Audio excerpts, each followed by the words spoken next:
Pequena apresentação de Manuel. Manuel Rocha Iturbide, né en 1963 au Mexique. Il a étudié la composition à l'École nationale de musique de l'UNAM.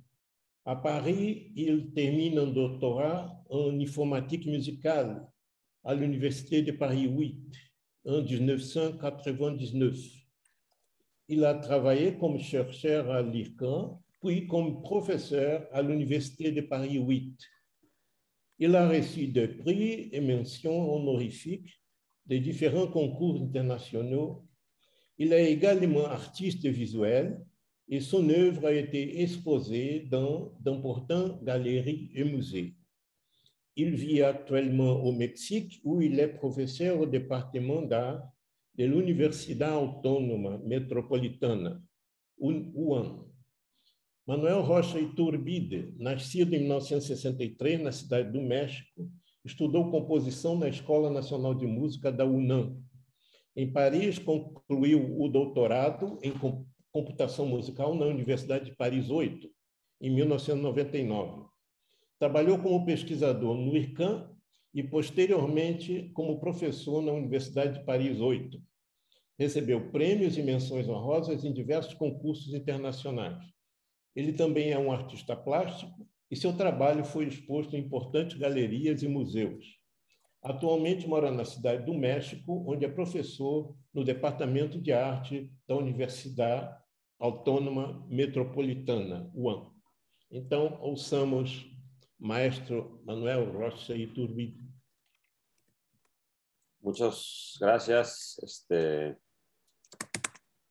Jorge, y gracias a los que están aquí. Entonces, bueno, voy a compartirles un PowerPoint, pero me tienen que dejar participar, me tienen que quitar el candado de participación. Porque no me deja compartir pantalla. Me tiene que habilitar alguien por Zoom. Que no puedo compartir mi pantalla. No centro da tela tem uma opção chamada compartilhar tela ou share screen, se tiver em inglês. É um botão verde. Sí, no, ya lo apreté, pero no me deja compartir porque... Ah, sim. Espera aí, deixa eu permitir aqui. Sí, exacto. Así es. Todavía no. Ainda não. No se puede. En el menú. Vê se liberou. No. Não? No. Você tem que botar ele como anfitrião, Damião. Clica aí. Me tienen que hacer co-host o algo así. Adicionar como anfitrião. Ah, ahora sí, ya. Gracias. Pronto. Bueno, entonces la voy a poner así porque si no luego no los veo.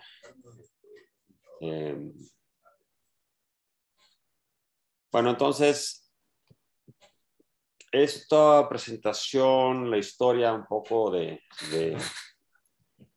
esa presentación es un texto que me pidieron que escribiera justamente en Brasil, en la Universidad de Paraná. Me invitaron hace como 4 años. Mas ele só grava a tela que aparece, ele não mostra o rosto da pessoa. Yo creo que tiene alguien abierto el micrófono, ¿eh? Me invitaron a participar en un festival de música contemporánea y había una pequeña exposición de arte sonoro que hicieron en el Departamento de Música de la Universidad de Paraná. Y bueno, me prestaron un tambor de samba para presentar una escultura sonora que había hecho yo varios años antes, que se llamaba El Eterno Retorno, que ahorita van a ver más de cerca, que este es el tambor de samba y hay un pequeño tren. No tengo una mejor foto, no sé por qué no tengo una mejor foto de esa escultura que hice la primera vez en 2010 y que se presentó en una galería de arte en México que se llama Galería Le Laboratoire, en francés, es de un francés. Entonces, a ver, voy a compartirles un pequeño video en YouTube.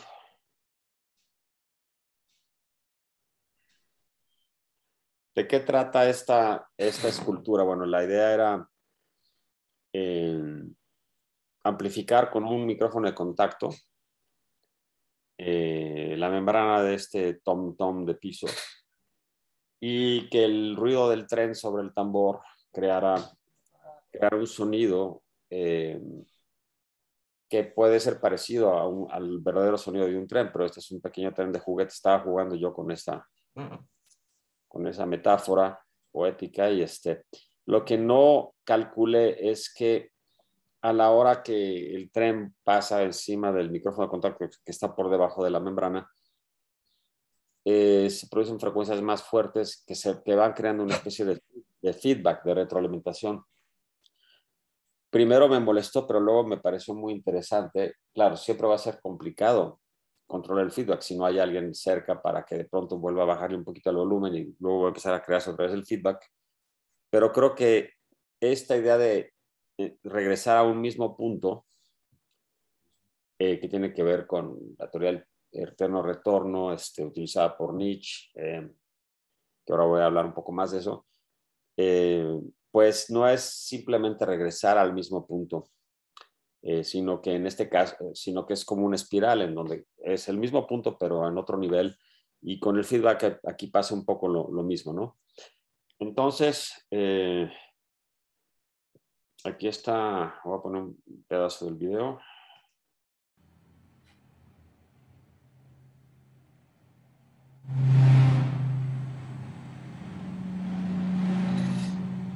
Ahí hay dos frecuencias, por ejemplo, en este caso, ¿no?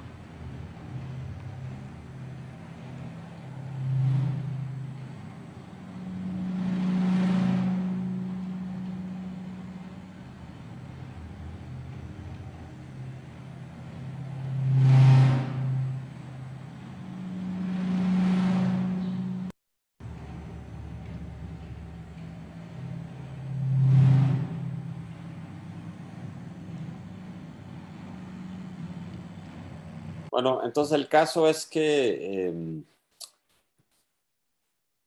presenté esta versión con el tambor de samba y luego después que regresé a México me pidieron que se pueda escribir un texto sobre esa pieza y sobre otras cosas que yo hubiera hecho que tuvieran que ver con esa pieza. Y entonces busqué obras que yo he hecho tanto de composición, de música como de arte, que tuvieran que ver con ese concepto y me encontré que sí, ya existían muchas o varias cosas que tienen que ver con lo cíclico, que tienen que ver con regresar a un mismo punto. Y hice el texto para un pequeño libro que nunca salió, y a la fecha ya ni pregunto porque estoy seguro que no va a salir. Nunca lo revisaron los árbitros, no sé qué, académicos. Total que finalmente decidí, lo escribí en inglés porque yo no escribo en portugués y entonces me pidieron que lo escribí en inglés. Y ahora ya lo propuse finalmente para una revista para que se publique y también lo tradujo el español. Se los puedo mandar con mucho gusto. También en algún momento se publicará en español. Y y ya hice un texto sobre estas varias piezas que analizo desde esta idea del eterno retorno, ¿no? Que es de los que les voy a hablar el día de hoy. Entonces, bueno, aquí está otra versión que hice de esa primera escultura, que es el tema, digamos, de la conferencia, la idea del eterno retorno en relación a mi obra. Y aquí ya era un tam-tam de orquesta con un tren mucho más grande, también de juguete, pero mucho más grande, ¿no? Tiene su lucecita y todo. Aquí, por ejemplo, no estamos escuchando ahorita feedback, pero sí se creaba feedback, ¿no? Otro tipo de feedbacks muy interesantes.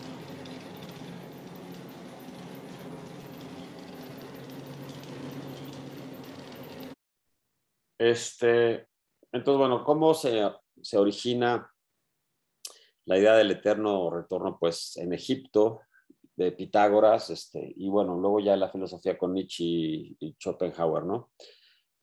Y bueno, y también desde el lado, digamos, esotérico, o de religiones, por ejemplo, este teórico Hermann Kaplama, eh, que habla de la idea del eterno retorno, de la simbología, dice que existe una conexión de los principios de transición con el movimiento que genera materia prima para el avance y la renovación de etos humano. Se trata de una espiral que simboliza las ideas del eterno retorno de Nietzsche y la voluntad de poder, una espiral que se extiende hacia adelante y que no se queda en un estatismo dando vueltas alrededor de sí misma. Y dice él que podemos decir de estas teorías nietzscheanas que el tiempo es infinito, pero así como el espacio y la materia en el universo son finitos, limitados, entonces toda la materia en el universo puede combinarse, arreglarse y rearreglarse con un número finito de permutaciones, ya que el tiempo es eterno. Esas permutaciones pueden repetirse una y otra vez, y estas seguramente ya se han repetido muchas veces en el eterno pasado y continuarán repitiéndose en círculos en el eterno futuro. Es decir, hay miles y millones de posibilidades, pero siempre se repetirán en algún momento. Nosotros que somos compositores, pues obviamente, y más si hacemos, los que hacemos música electrónica, y hemos hecho música por computadora, pues la idea de los algoritmos y de las permutaciones y de toda la cantidad de combinaciones que puedes tener con los elementos con los que trabajas, a mí por lo menos me interesa mucho, y sobre todo la he usado en instalaciones sonoras, ¿no? Más que en la composición, pero también en la composición.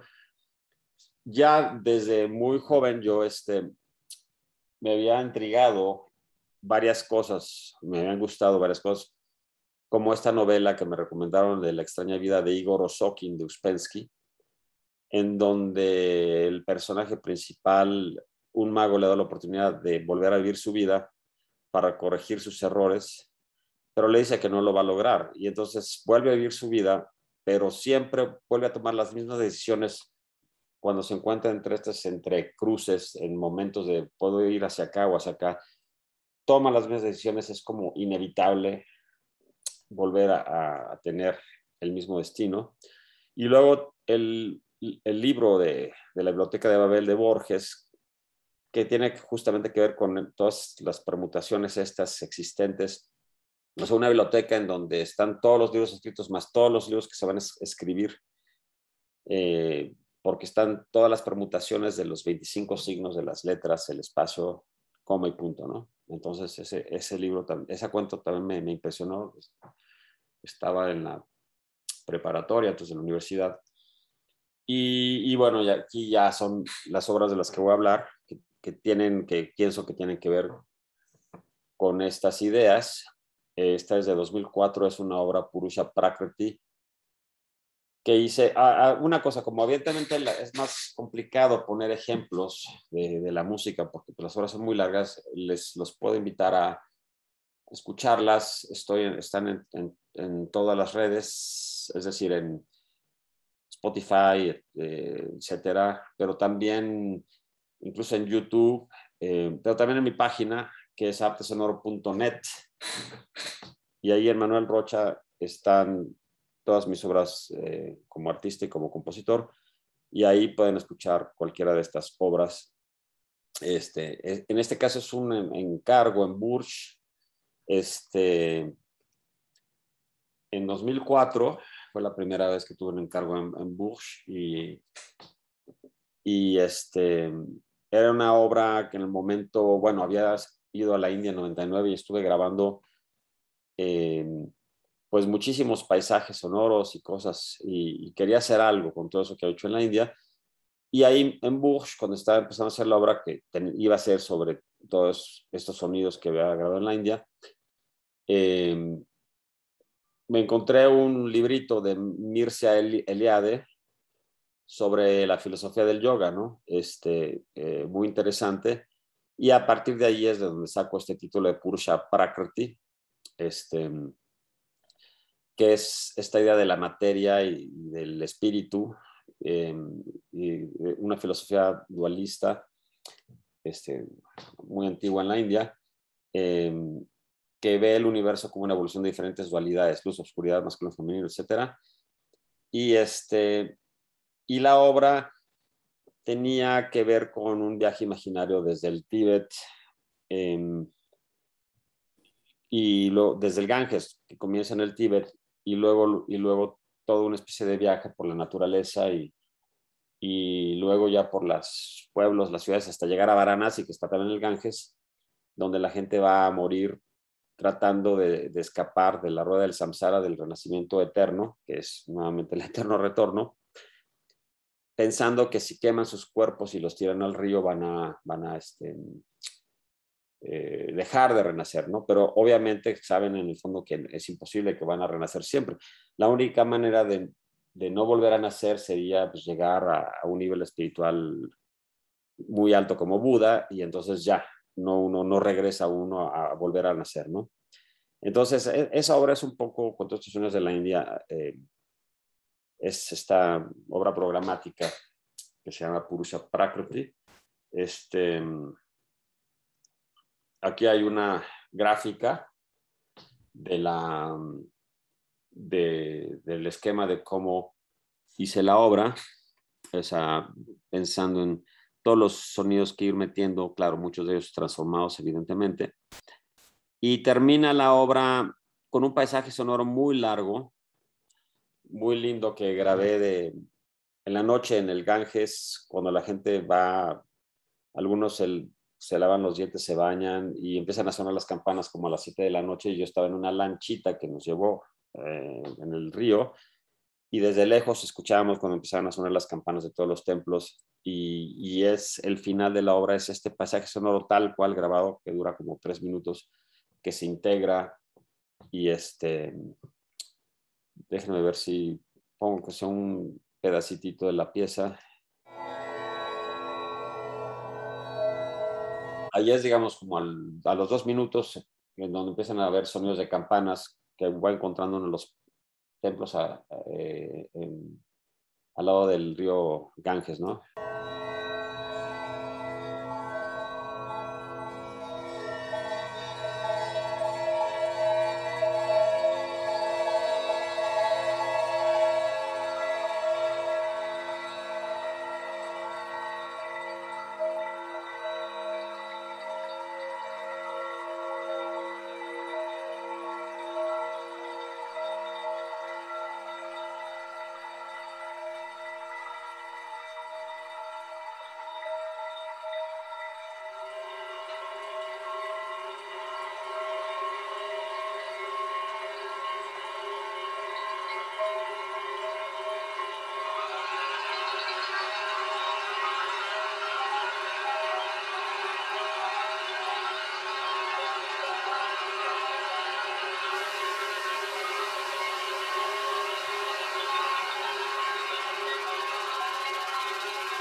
Bueno, con esta obra luego participé en el concurso de Burj y gané el primer lugar en la categoría de música de programa.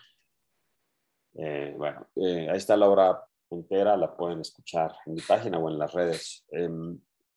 La segunda obra de la que hablaré es una obra que conocí a la maestría en Estados Unidos en Mills College en Oakland, California, que se llama Móviles, pensando en los móviles que cuelgas, y Calder, y cómo se mueven los elementos y se permutan.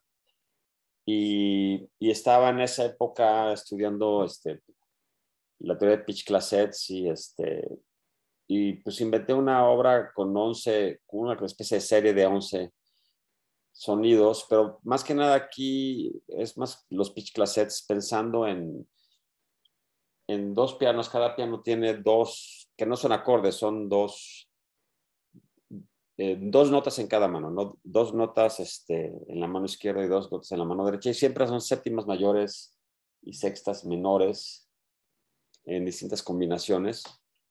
Y utilicé los números primos para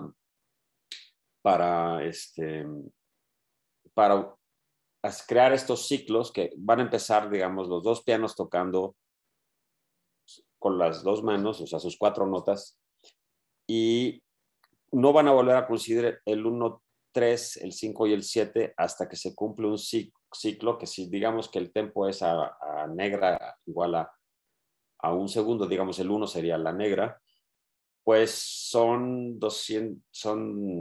serían 150 segundos, ¿no? Para que se termine el primer ciclo, y la obra estaba compuesta de 2 ciclos, ¿no? De 150 tiempos de un segundo.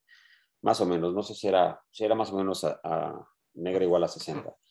Entonces, no vuelven a coincidir el 1, el 3, el 5, el 7, o sea, los 2 pianos. Y los matices dependían de estas coincidencias, ¿no? El 3, cuando hay más coincidencias, más fuerte, cuando hay menos coincidencias, más piano. Y luego me quedé pensando, cuando hice este artículo, pues, ¿qué pasaría si hacemos una obra con más números primos, incluyendo el 11, el 13, el 17, para un ciclo, para que vuelvan a coincidir, digamos, en este caso 1, 2, 3, 4, 5, 6, 7 números, tendrían que pasar casi 3 días, ¿no? Para que comience otra vez. Entonces, esta idea de lo cíclico que me interesa mucho, voy a poner aquí un pedacito de la obra.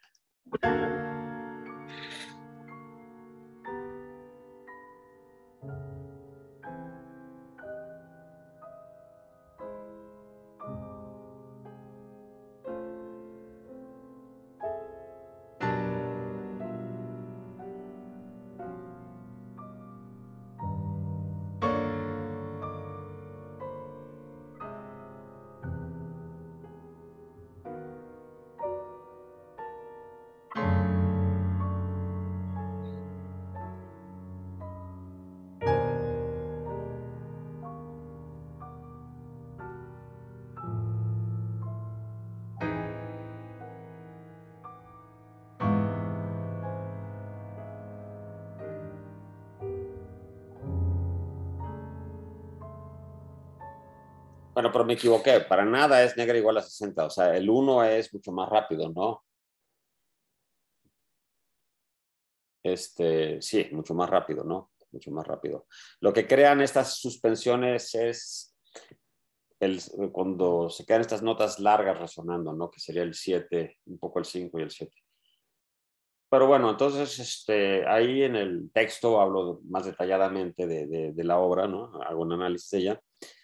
La tercera obra es una obra sonora conceptual que hice con el artista muy conocido mexicano de mi generación, amigo de infancia, Gabriel Orozco, que la primera exposición que hace en la Galería Chantal Crusel en París en 1993, yo viví ahí, estaba haciendo mi doctorado en París 8 y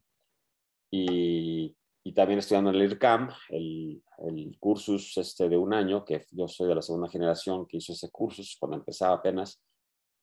Y me invitó a hacer una obra conceptual junto con una DS, este coche famoso de los 60s, que es muy como supersónico. Lo cortó por la mitad y lo volvió a juntar, pegar.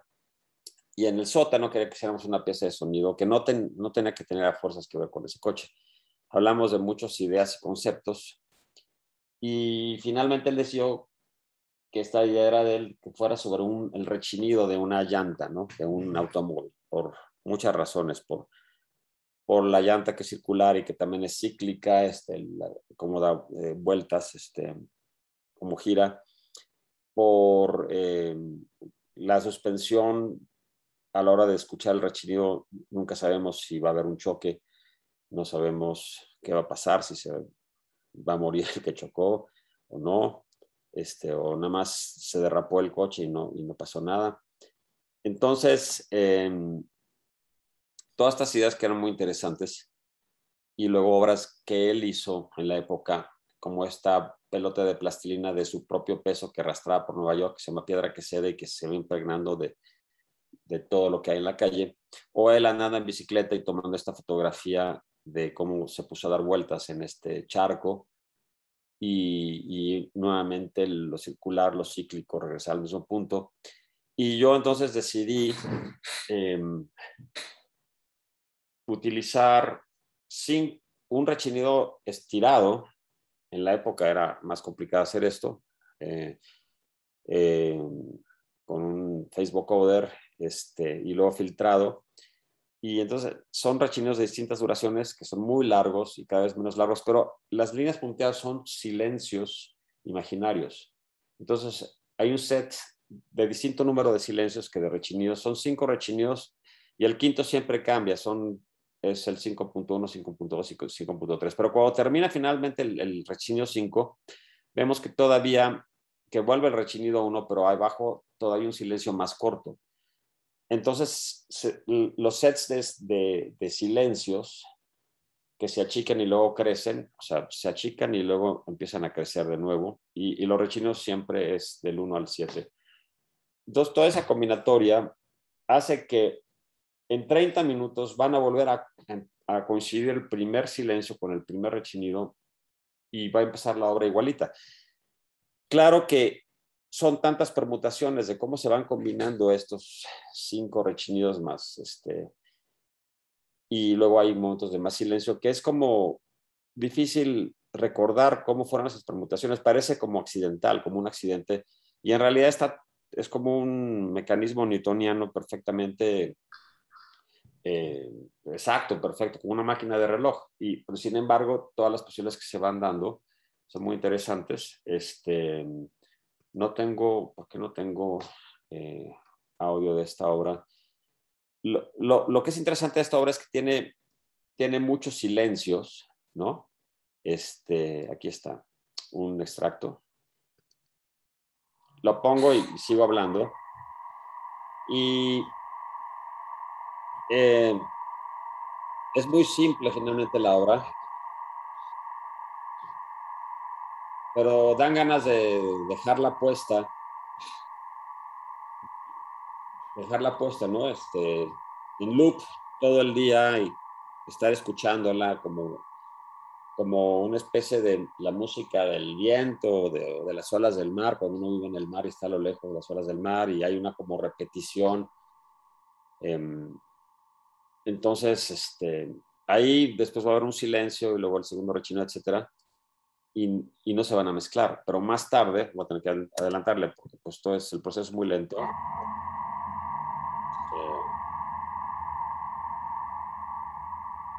Luego la idea de la transformación del rechinido, que es tan corto y que aquí ya se crea, es como el sonido del viento, o la gente piensa en túneles de trenes, bueno, no encuentro aquí un momento en donde se superponen y se van superponiendo uno. Aquí lo pueden ver en la gráfica, ¿no? Como ahí se superponen en ese momento. Y a la fecha es una pieza que me gusta mucho, es muy minimal, pues obviamente es una pieza de instalación, ¿no?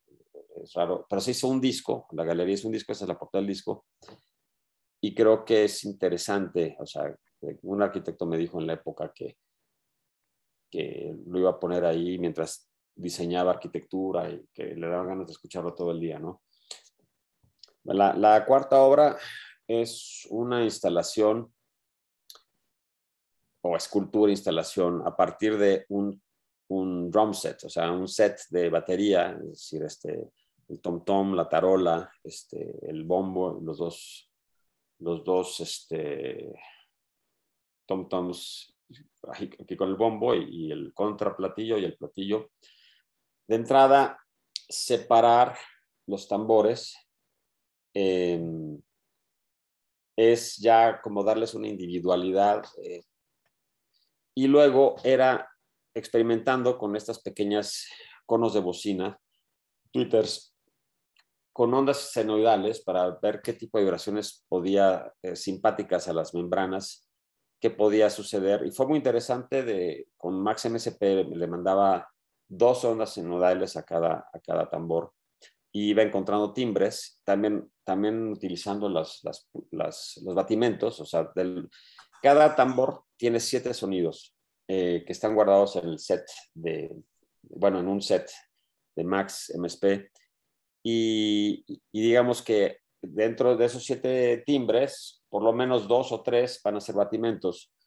Pero los timbres que se logran, que es una especie, nunca he logrado yo hablar con algún físico acústico que sepa exactamente qué pasa, pero es como si fuera una síntesis FM con 2 ondas senoidales interactuando con la membrana. Salen sonidos como de trompetas muy extraños, muy interesantes. Y entonces, también esta idea de que un tambor es un sonido para el ritmo, y sí, aunque tiene un timbre inarmónico muy interesante, nosotros lo que escuchamos no es el timbre, sino lo que escuchamos son los golpes de los tambores. Entonces aquí el hecho de explorar la frecuencia, el timbre, frecuencias largas, timbres largos, distintas duraciones, pero algunos muy largos, es explorar una cualidad intrínseca de los tambores, pero que no ha sido explotada. Es como nosotros somos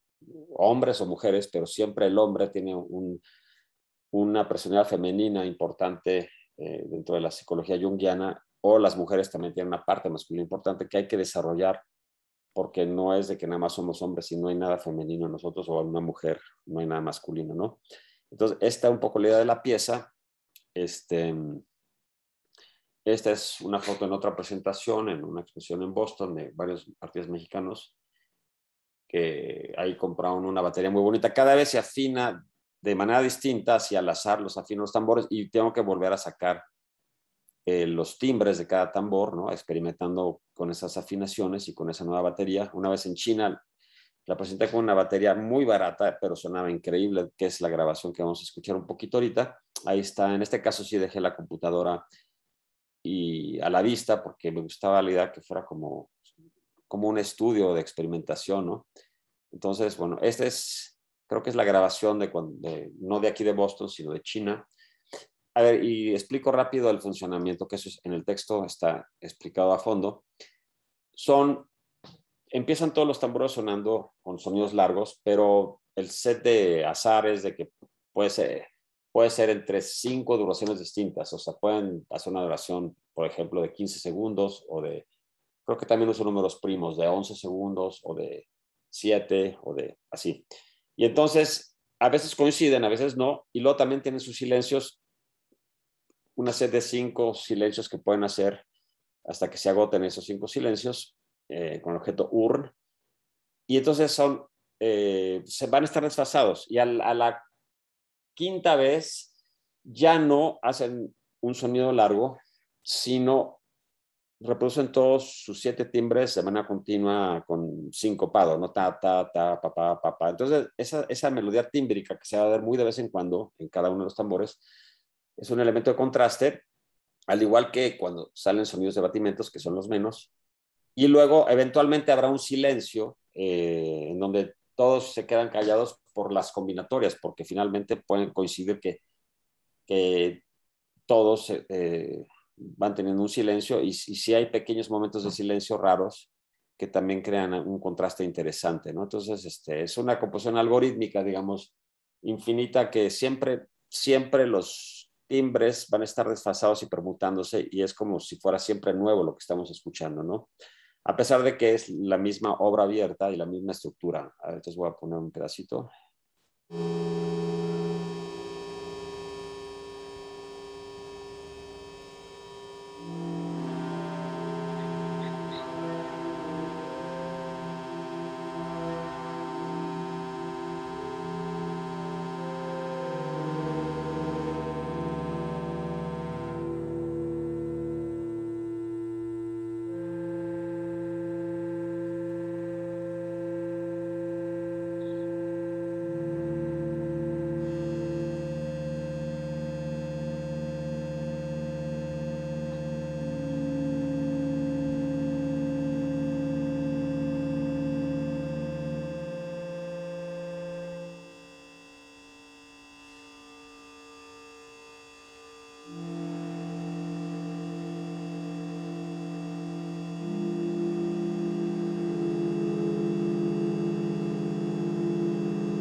allá es el primer silencio, ¿no? Desde que cuando hice la grabación empecé de cero y hasta ahí ya hubo un silencio, ¿no? Azaroso.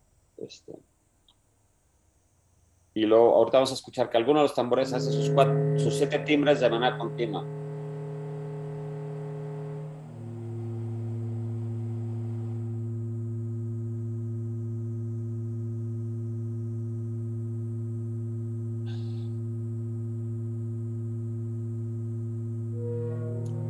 Ahí está, un tambor haciendo varios timbres.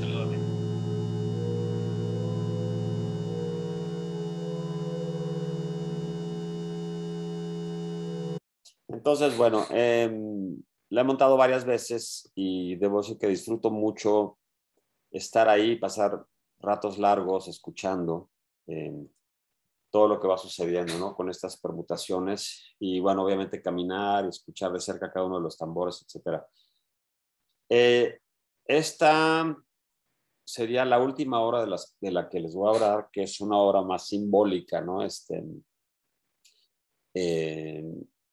Que es a partir de la deconstrucción de un piano. Básicamente es una expresión que es en la galería donde trabajo como artista, y yo lo que quería hacer era usar las teclas de un piano viejo que ya no sirviera, porque era una pena, ¿no? O sea, comprar un piano usado que sirve y deconstruirlo y romperlo. Y bueno, sí conseguí un piano que el arpa ya no servía, no daba para... Pero estaban muy, muy bonitas las teclas. Era un piano de finales del siglo XIX, 1890 y tantos. Y entonces utilicé las teclas para crear un círculo, ¿no? Entonces, la idea de que los sonidos siempre en un instrumento de teclado son graves y terminan en agudos y son limitados, es decir, podrán ser a veces más agudos o más graves, y sin embargo es un set limitado de frecuencias. Y aquí a la hora de cerrar las teclas es como crear pues un ciclo infinito bueno, son frecuencias limitadas, pero era como cerrar, ¿no? Cerrarlo, como el Urnoboros, la serpiente que se come la cola, y obviamente aquí no van a caber todos los martinetes, caben unos pocos, y luego los contras, otros más poquitos, y al final solo una especie como de fósil, ¿no? Para mí es como, o sea, ya le estás dando una nueva vida al piano, estás creando algo nuevo, pero también es muy estático y como una especie de fósil extraño, y en fin, es muy extraño, ¿no? Todo lo que pasa eh, con esto, ¿no? Pero bueno, al final, de hecho, ahorita estaba haciendo otra escultura que ahorita tengo que montar una exposición, que en la época también lo que quedó de la máquina, la dejé así solita y le puse los martinetes de los que habían quedado, que le llamo contrapunto, y ahora estoy con otro piano que también de construir para hacer otra de estas, nada más que va a pared, nada más que aquí se me olvidó de poner la foto.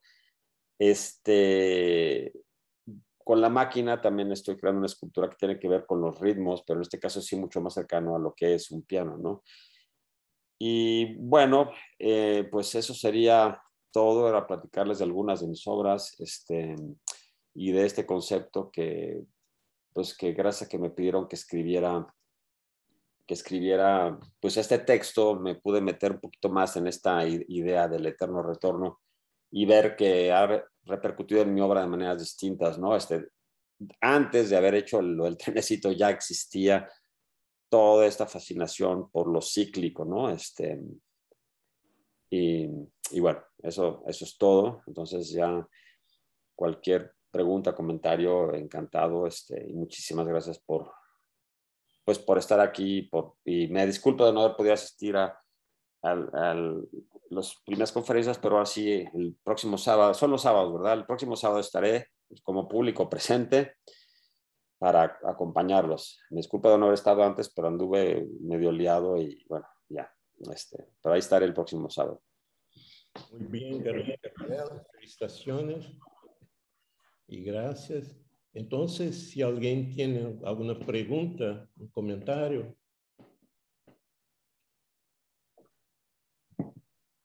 Entonces yo empiezo haciendo una pregunta Okay.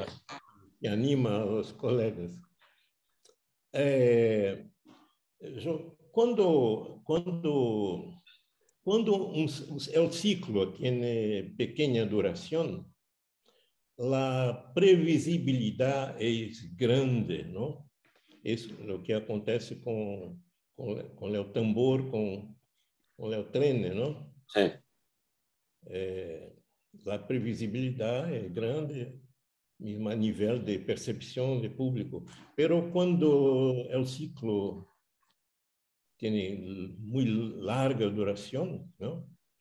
Como en línea de abandono, que el ciclo tiene 30 minutos. Entonces, creo que el público no percibe ningún carácter cíclico, ¿no? Entonces, yo pregunto, ¿cómo tú ves esta cuestión en relación a la percepción del público, la cuestión del ciclo, del carácter cíclico? Sí, justamente en línea de abandono son simplemente mezclas de los mismos sonidos de rechinidos y luego a veces hay momentos muy largos de silencios muy largos, ¿no? Porque, pues sí, obviamente que no se siente algo cíclico, sí se siente una cosa continua porque hay sonidos largos siempre, aunque luego ya no vuelve a aparecer uno largo, pero sabemos que va a volver a aparecer un sonido largo y sabemos que va a volver a aparecer un silencio largo sin ningún rechinido. Entonces, pero hay también esta cosa como del azar, como si fuera totalmente accidental y sin embargo está todo, es perfectamente cíclico. Entonces, o sea, es un mecanismo. Entonces, sí es muy extra. Eso es lo que me intriga mucho de una pieza como esa. En cambio, en la de la batería, los ciclos son ciclos de distintos tamaños que se van mezclando entre ellos, pero ahí sí es muy claro. O sea, ahí sí vamos a estar escuchando cómo se termina siempre el ciclo de algún tambor con los 7 sonidos y sus timbres pa, pa, pi, pa, pa, pa, pa. Entonces, y vuelve a empezar el ciclo, ¿no? Otra vez un sonido largo, silencio largo, sonido menos largo tal vez, silencio menos largo, más largo. Y entonces ahí constantemente están los ciclos de distintos tamaños, estirados, más chicos, más grandes, conviviendo unos con otros y ahí sí se percibe, yo siento, aunque bueno, si tú no sabes que son ciclos, no lo percibes conscientemente, pero sí lo percibes de otra manera, ¿no? Y entonces eso también me parece muy interesante. Además de que las permutaciones ahí sí no son infinitas, porque no pueden ser infinitas, pero son muchísimas las posibilidades de que se combinen esos. Si son 5 tambores y 7 timbres por tambor, imagínate, son 7, 14, 21, 28, 35, 35 distintos sonidos. Los de los platillos no son importantes porque no crean timbres interesantes, también están ahí sonando a veces, pero esos casi no se perciben, ¿no? Pero entonces son 35 distintas combinatorias que pueden tener esos timbres, ¿no? Y en el tiempo, pues también muy grande la posibilidad de cómo unos antes, otros después. Entonces, la otra pieza, la de móviles, también probablemente ahí no se siente el ciclo, ¿no? O sea, es un ciclo también más corto, de 7 minutos, ¿no? Son 2 ciclos, de hecho, 2. Y los 2 juntos son 7 minutos. Pero ¿qué pasa cuando alargamos algo, ¿no? Como la pieza esta de Cage, que me pareció en un momento dado un poco exagerado y tonta esta cosa de la pieza que dice que las duraciones de las notas son libres, ¿no? Y que hay una iglesia en Alemania y un órgano en donde varios siglos va a terminar la obra porque hicieron larguísimas las notas y los silencios. Y entonces tú llegas y hay una nota o tal vez dentro de un año un acorde que va a sonar ahí durante 2 años. Y ya, pues sí es la composición que va a durar siglos, ¿no? Entonces, pero eso es interesante también, ¿no? Como algo tan largo, que no es un ciclo en ese caso, pero sí es algo que tiene un principio y un fin. Pues la experiencia del tiempo y de todo y el sonido se vuelve totalmente distinta, ¿no? Muy bien. Você consegue me entender em português? Sí, sí, nada más no fales rapidísimo, rapidísimo. Ok. Quando você faz a apresentação da obra numa galeria, por exemplo, ela vem com a arte em si, né, que são os tambores, mas como você introduz a música, o som? O sea, no entiendo bien la pregunta. En una exposición, pues sí, bueno, es un contexto artístico, ¿no? Pero obviamente el tipo de sonidos y la combinatoria, pues también yo lo veo como una composición de alguna manera, ¿no? Pero no me imagino llevando esos tambores a un escenario y ponerlos ahí y iniciar, ¿no?, el proceso. Y pues puede durar todo el tiempo, o sea, no se tiene que apagar, pero dejarlo nada más 20 minutos, como si fuera una hora de 20 minutos, pues No, sí. Manuel, yo creo que la pregunta de él Sí. espero que yo entendí, una pregunta con relación a la cuestión técnica. ¿Cómo Así. hace vibrar la Son las situación? pequeñas, perdón, no había entendido. Son las pequeñas bocinas, los conos, Sí. que a la hora de estar sujetas contra la membrana del tambor, Sí. están sujetas con unos hilos de caña. Por dentro de... No, dentro. ahí estaba en la foto mira, en la foto, lo que pasa es que tal vez no, bueno, ya no puedo compartir otra vez, pero el cono está puesto encima del círculo de la membrana, pero sujeta para que no se mueva, Sí. como a la cuarta parte, es decir, no está en el centro, que no funcionaría ahí, no está totalmente a la orilla, que sería un timbre mucho más estridente, porque es la orilla del tambor, está como entre la orilla y el centro, a la mitad, más o menos, ¿no? Y entonces, claro que a veces se van a ir moviendo un poquito las pequeñas bocinas y hay que volver a afinar los timbres después de un día, 2 días, 3 días, porque ya la frecuencia ya no hace vibrar el tambor sinusoidal que originalmente hacía vibrar el tambor. Son 2 frecuencias que les mando. Se desafinan, o sea, se mueven tantito y entonces se pierde la afinación, ¿no? Digamos, entonces, así es como funciona con los conitos de bocina que emiten ondas senoidales, ¿no? Para que Gustavo entenda, porque la palabra bocina en Brasil es poco conocida. Sí, ya sé, tac, clac, clac, del coche. Aquí le decimos bocinas a los altavoces. Pequenos alto-falantes, ¿no? Sí. Assim, buzina alto-falante. Sim, pequeninos alto-falantes. Entendi. Sí. Twitter, son Twitter. alto. Sí, sí, Twitter. Cono de bocina, así le decimos nosotros, un cono, pequeños, así como ese tamaño, y muy ligeritas, tienen que ser ligeras. Sí. Se pueden romper muy fácilmente, porque claro, eventualmente se pueden romper por la amplificación, ¿no? Sí. Porque no están hechas para recibir tanto voltaje.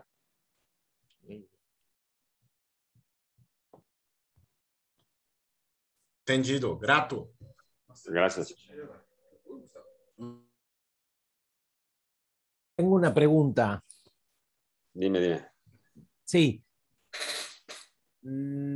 Bueno, la conferencia tendría que haber sido más larga para poder ahondar alguna de las cuestiones. Esto no nos va a pasar a todos aquí.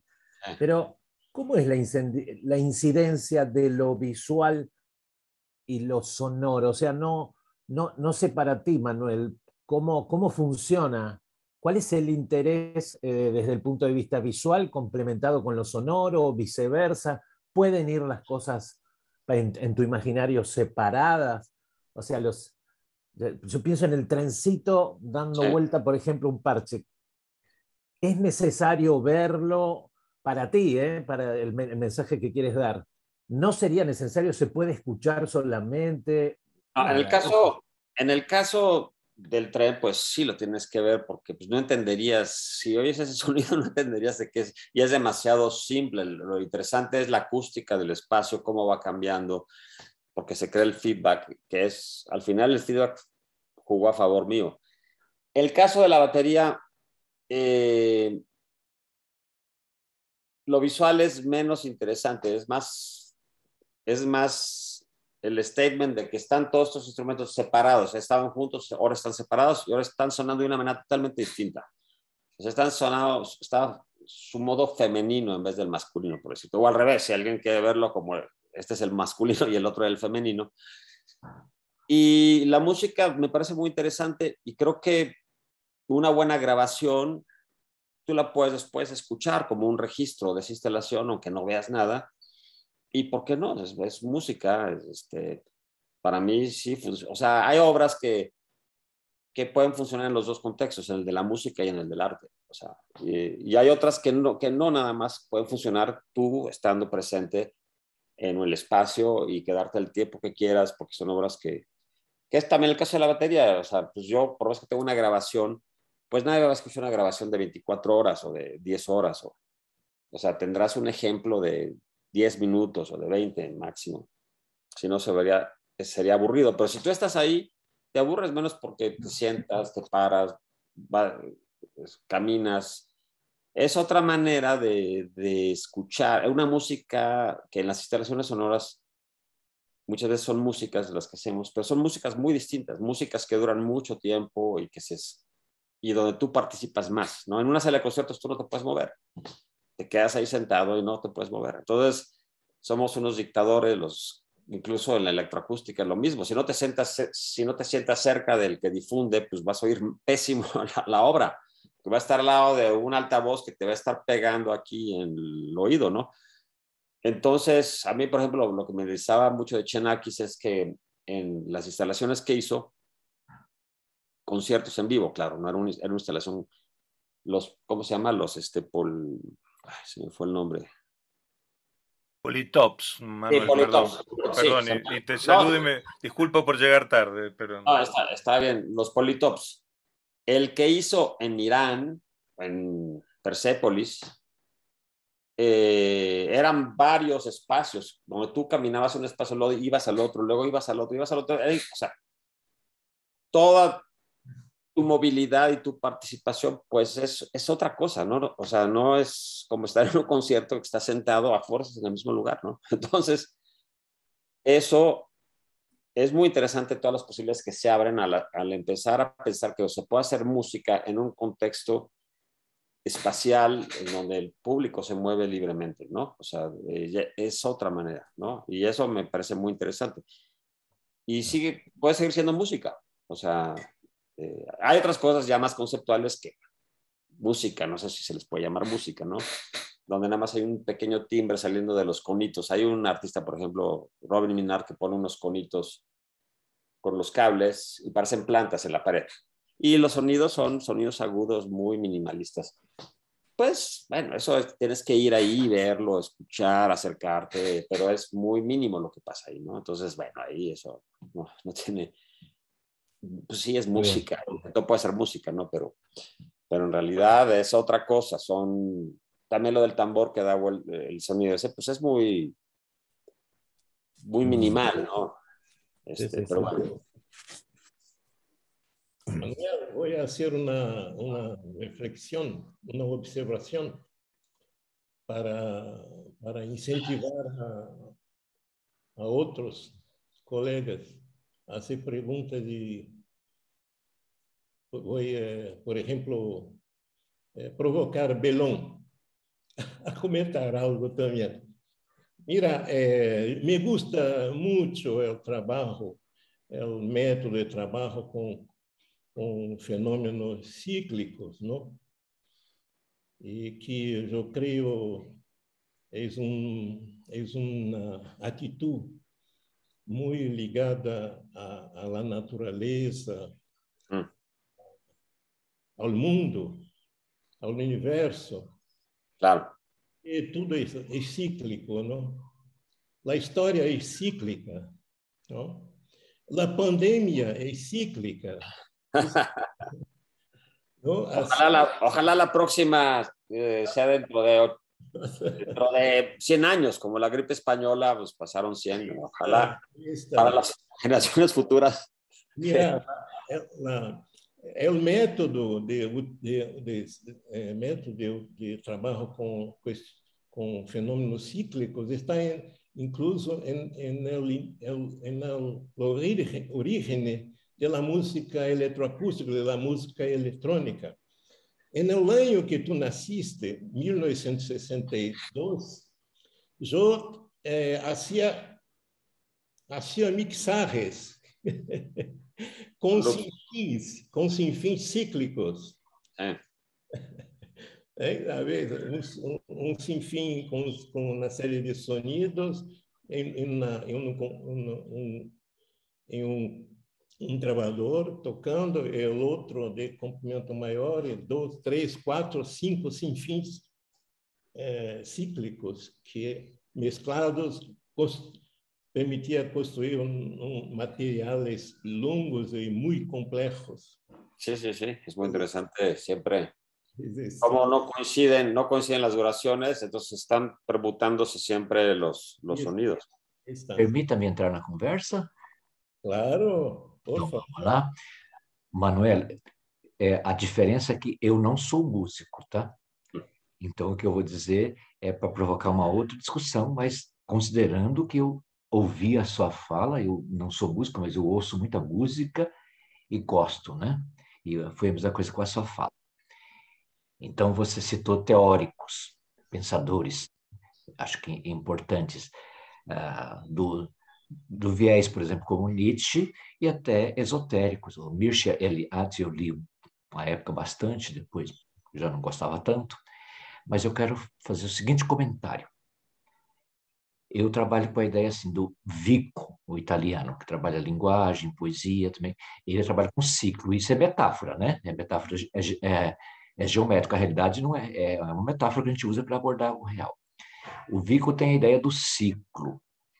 Era século XVII, né? XVIII. Século XVIII, o iluminismo, o Condorcet, francês, vem com a ideia do progresso. Então, é uma linha. Então, eu estou fazendo um gesto aqui para o pessoal ver. Então, eu tenho o ciclo, coloco uma linha no meio.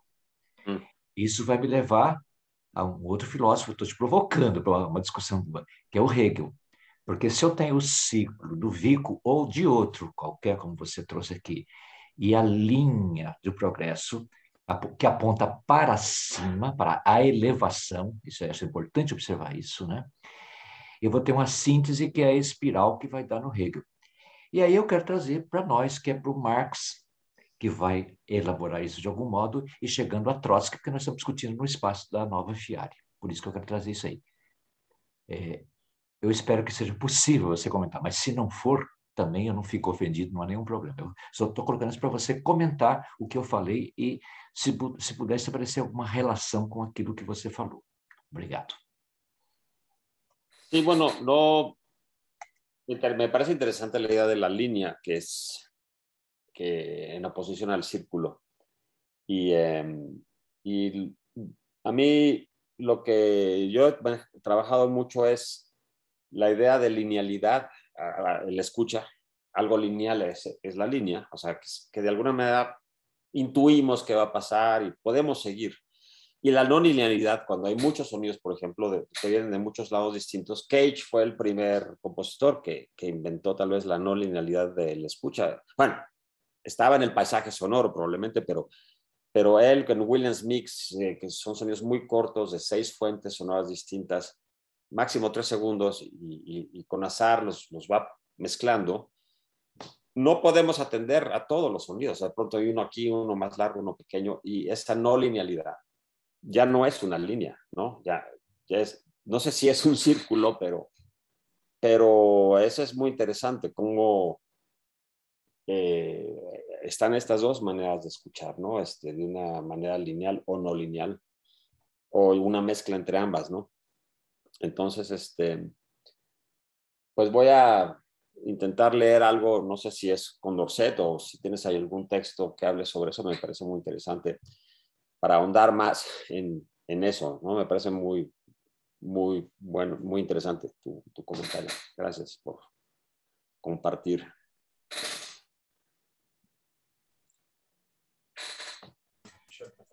Manuel, se você quiser apresentar mais alguma coisa na tela, eu permito de novo aqui. No, presentar algo más no está bien.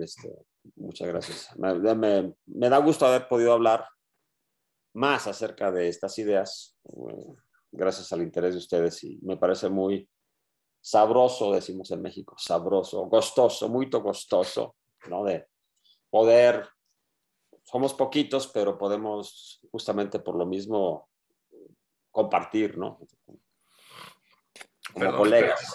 Manuel, pido de nuevo disculpas por llegar tarde, estaba en un examen que no terminó nunca y, y solamente te escuchaba ahora al final hablar de una experiencia de audición a diferencia del concierto tradicional.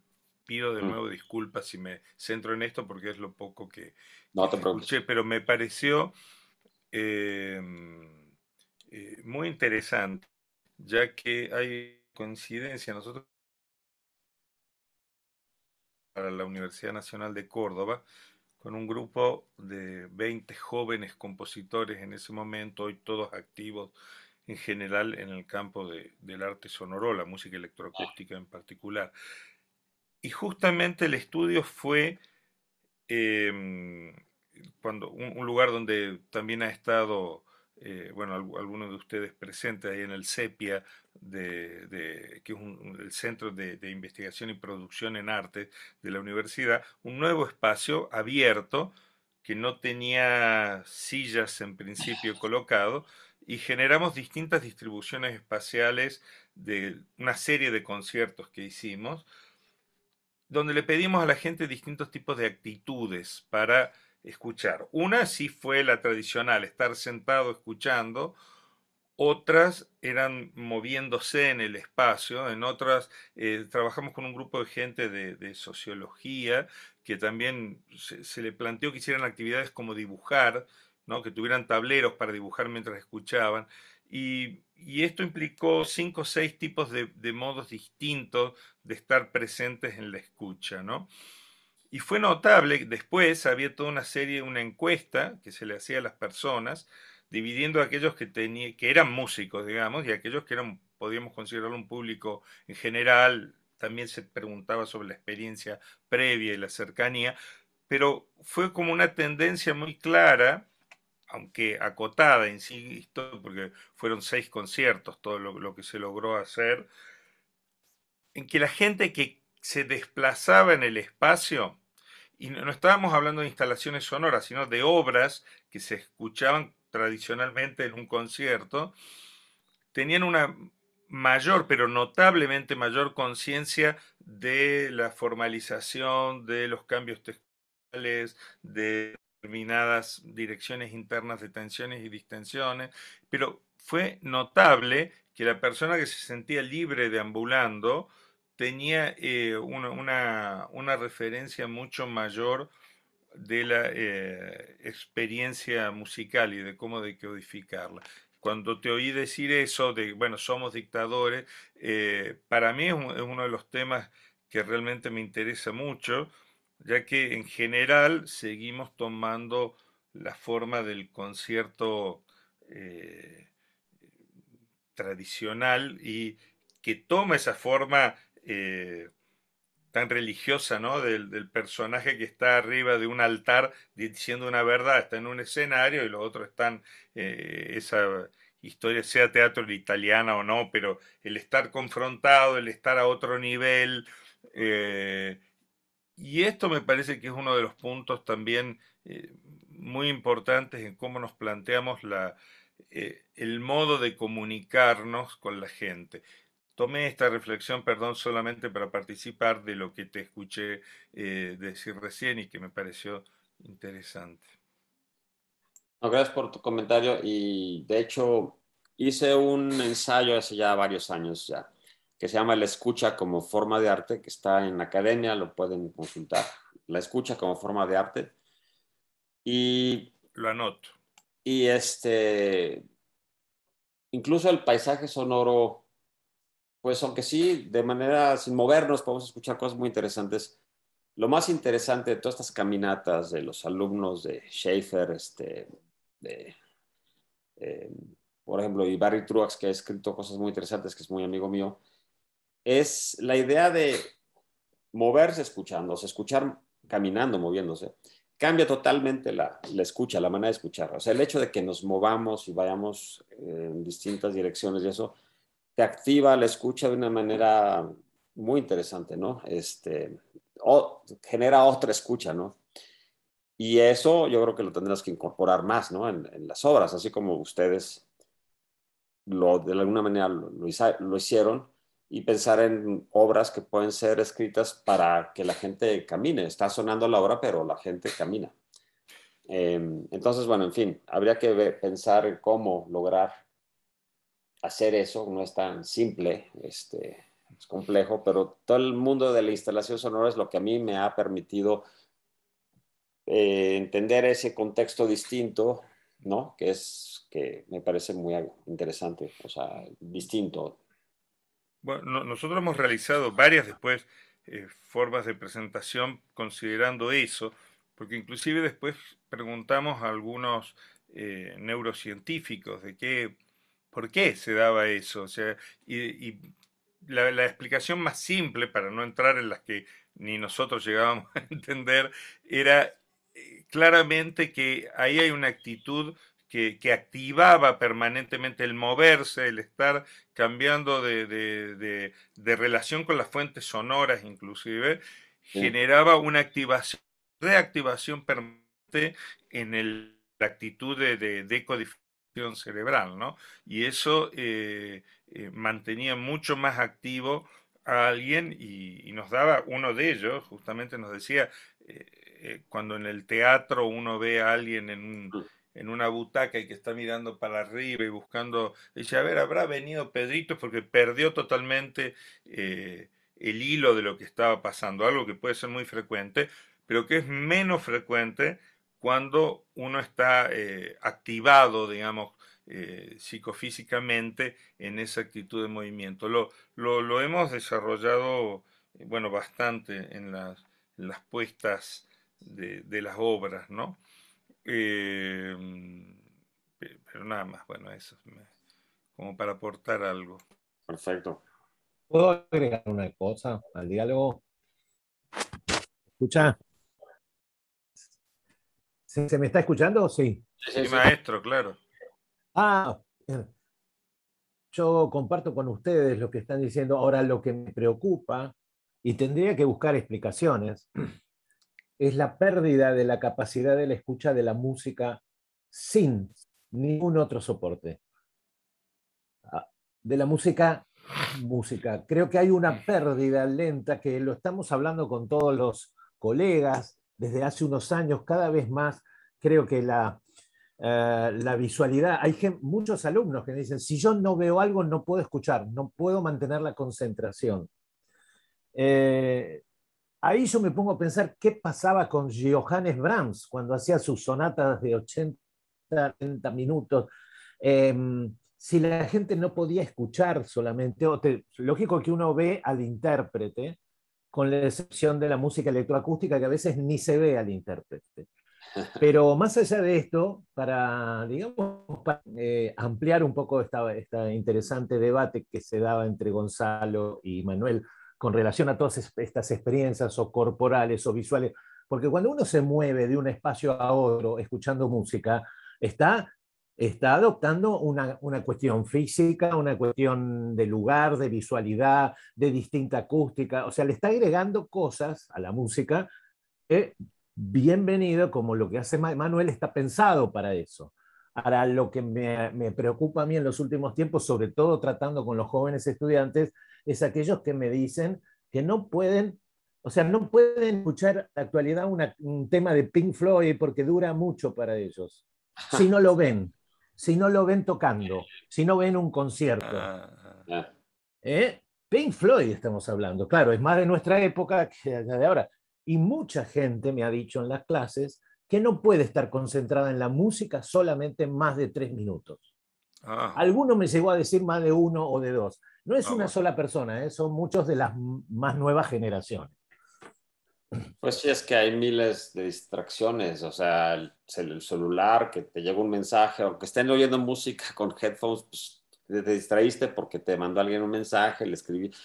Ya es un mundo en donde la gente está pues, distraída, ¿no? Todo el tiempo distraída de una cosa a la otra, a la otra, a la otra, a la otra. Aunque estén escuchando música, realmente no están escuchando. Está la música ahí en el fondo, pero no.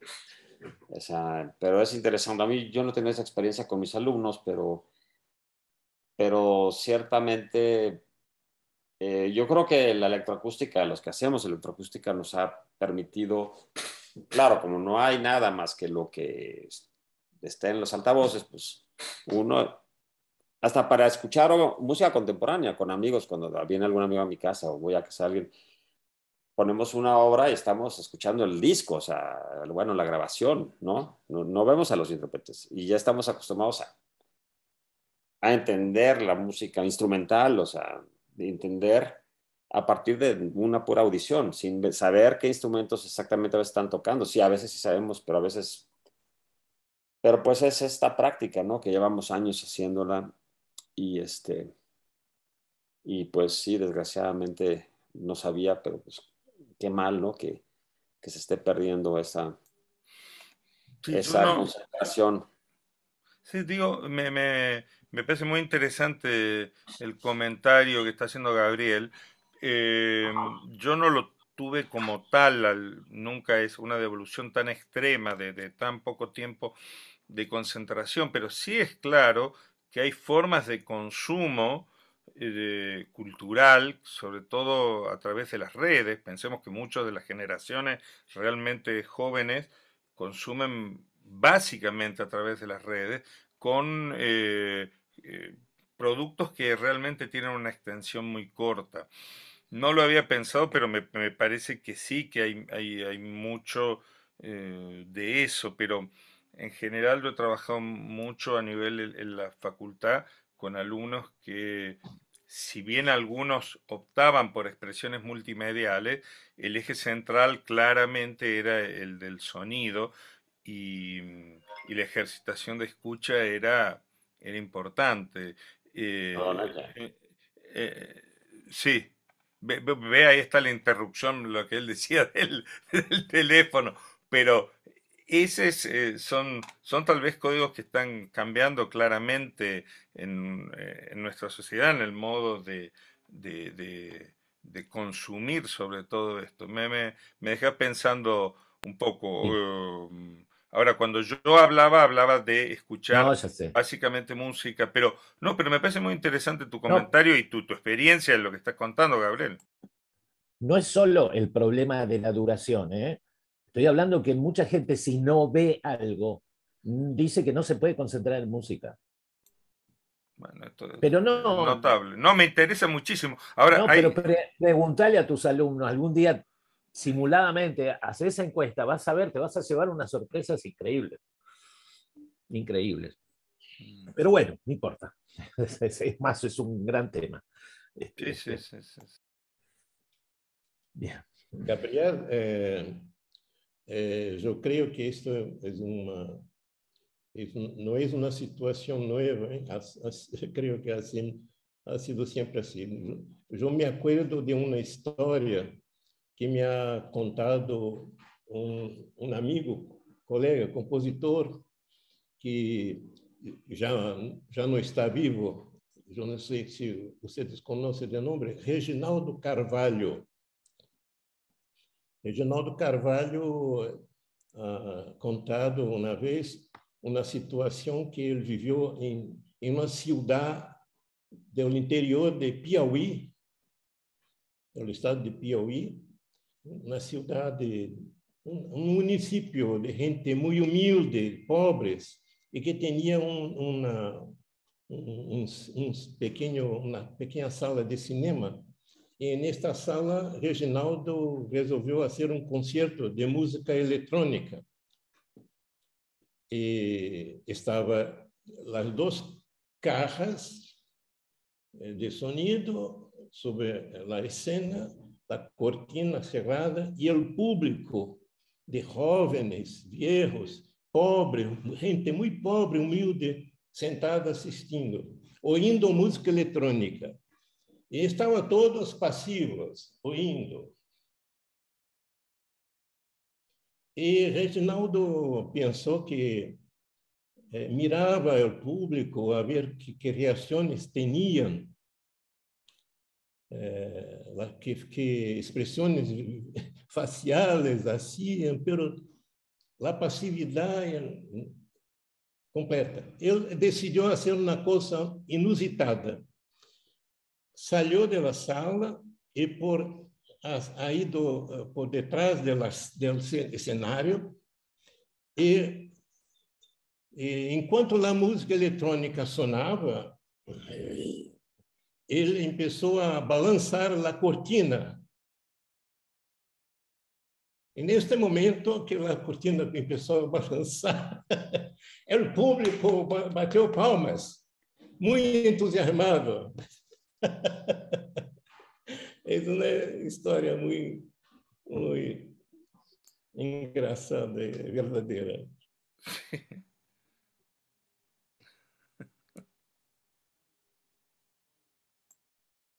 E mira, temos colegas que estão capitulando com isto, parando de fazer música eletroacústica e começando a fazer videomúsica.